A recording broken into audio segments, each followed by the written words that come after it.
السلام علیکم۔ بسم اللہ الرحمن الرحیم۔ شروع اللہ کے نام سے جو بڑا مہربان اور نہایت رحم کرنے والا ہے۔ ایزی پبلشر کی جانب سے خوش آمدید۔ غالب اردو جماعت پنجم۔ پیارے بچوں، آج ہم سبق نمبر 3 پڑھیں گے۔ سبق نمبر 3 میں ہمارا موضوع گفتگو ہوگا رحمت للعالمین۔ رحمت للعالمین میں ہم پیارے نبی صلی اللہ علیہ وآلہ وسلم کی ذات کے بارے میں جانیں گے۔ مشکل الفاظ درج ذیل ہیں، پڑھیں اور تلفظ سیکھیں۔ رحمت للعالمین، شفقت، مہربان، بے قراری، بلبلانا، خواستگار، رضائے بھائی، روب۔ پیارے بچوں، رحمت للعالمین کا مطلب ہے تمام جہانوں کے لیے رحمت۔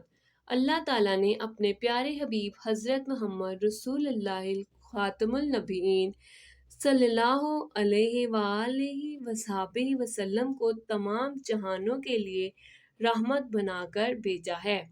آپ صلی اللہ علیہ وآلہ وسلم بہت رحم دل تھے، اپنے دشمنوں کو بھی معاف فرما دیتے تھے۔ حضور نبی کریم یتیموں کے ساتھ بے حد شفقت کا سلوک فرماتے۔ ایک مرتبہ عید کے موقع پر نبی کریم صلی اللہ علیہ وآلہ وسلم اپنے پیارے نواسوں حضرت سیدنا امام حسن رضی اللہ تعالی عنہ اور حضرت سیدنا امام حسین رضی اللہ تعالی عنہ کے ساتھ عید کی نماز پڑھنے جا رہے تھے۔ راستے میں ایک بچے کو دیکھا، اس کے کپڑے پھٹے پرانے تھے اور وہ رو رہا تھا۔ آپ صلی اللہ علیہ وآلہ وصحبہ وسلم نے رک کر اس سے رونے کا سبب پوچھا تو اس نے بتایا کہ میرے والدین فوت ہو چکے ہیں۔ آپ صلی اللہ علیہ وآلہ وسلم کی آنکھوں میں آنسو آ گئے اور پوچھا، کیا تم یہ پسند نہیں کرو گے کہ محمد رسول اللہ خاتم النبیین صلی اللہ علیہ وآلہ وصحبہ وسلم تمہارے باپ ہوں؟ حضرت عائشہ رضی اللہ تعالیٰ عنہ تمہاری ماں اور حضرت فاطمہ رضی اللہ تعالیٰ عنہ تمہاری بہن ہو۔ چنانچہ آپ صلی اللہ علیہ وآلہ وسلم اس بچے کو اپنے ساتھ لے آئے، اپنے نواسوں کے کپڑے اسے پہنائے اور اچھے اچھے کھانے کھلائے۔ آپ صلی اللہ علیہ وآلہ وسلم کا فرمان ہے کہ جو شخص یتیم کے سر پر شفقت کا ہاتھ پھیرے گا، اسے یتیم کے بالوں کے برابر نیکیاں ملیں گی۔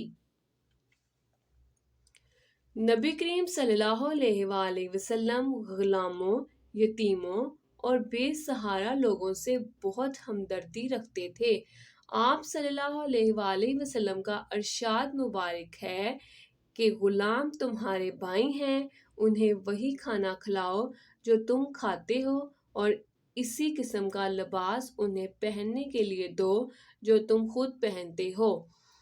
حضور نبی کریم صلی اللہ علیہ وآلہ وسلم انسانوں کے ساتھ ساتھ جانوروں پر بھی بے حد مہربان تھے۔ ایک سفر کے دوران ایک چڑیا نبی کریم صلی اللہ علیہ وآلہ وسلم کے آس پاس آ کر اڑنے لگی۔ وہ بہت پریشان تھی۔ نبی کریم صلی اللہ علیہ وآلہ وسلم کو پتہ چل گیا کہ کسی نے اس کے انڈے اٹھا لیے ہیں۔ آپ صلی اللہ علیہ وآلہ وسلم نے صحابہ کرام سے فرمایا کہ جس شخص نے بھی اس کے انڈے اٹھائے ہیں واپس اس کے گھونسلے میں رکھ دیں۔ اس طرح چڑیا کی بے قراری ختم ہو گئی۔ نبی کریم صلی اللہ علیہ وآلہ وسلم جانوروں پر ان کی طاقت سے زیادہ بوجھ لادنے اور جانوروں کو کم چارہ ڈالنے اور ان سے زیادہ کام لینے سے بھی منع فرماتے۔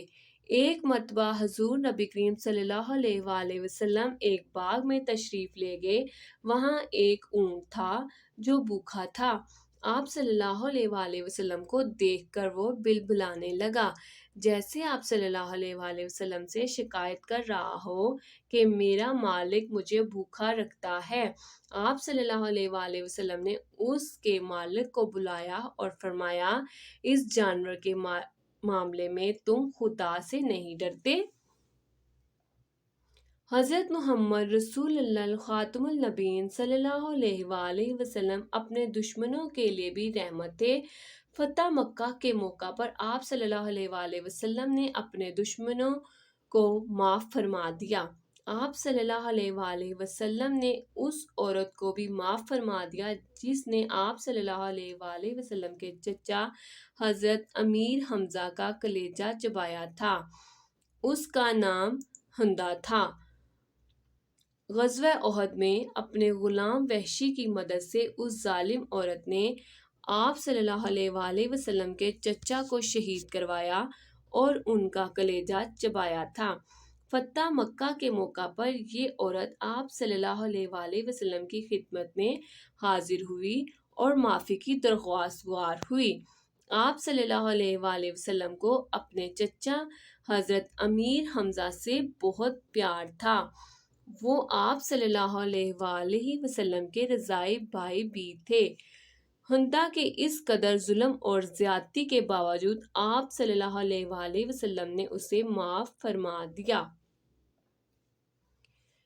ایک مرتبہ نبی کریم صلی اللہ علیہ وآلہ وسلم ایک درخت کے سائے میں آرام فرما رہے تھے کہ ایک کافر آپ صلی اللہ علیہ وآلہ وسلم کو اکیلا پا کر قتل کرنے کے ارادے سے آیا اور تلوار اٹھا کر کہنے لگا کہ اے محمد رسول اللہ خاتم النبیین صلی اللہ علیہ وآلہ وسلم، بتاؤ تمہیں اب مجھ سے کون بچائے گا؟ آپ صلی اللہ علیہ وآلہ وسلم ذرا بھی نہ گھبرائے اور فرمایا میرا اللہ۔ کافر پر آپ صلی اللہ علیہ وآلہ وسلم کی بات کا ایسا رعب طاری ہوا کہ وہ کانپنے لگا اور تلوار اس کے ہاتھ سے گر گئی۔ آپ صلی اللہ علیہ وآلہ وسلم نے تلوار اٹھائی اور اس کافر سے فرمایا بتاؤ تمہیں اب مجھے سے کون بچائے گا؟ کافر نے آپ صلی اللہ علیہ وآلہ وسلم سے معافی مانگی اور آپ صلی اللہ علیہ وآلہ وسلم کے قدموں میں گر گیا۔ نبی کریم صلی اللہ علیہ وآلہ وسلم نے اس کو معاف فرما دیا۔ پیارے بچوں، نبی کریم صلی اللہ علیہ وآلہ وسلم کی پوری زندگی رحمت اور شفقت کے ایسے بے شمار واقعات سے بھری پڑی ہے۔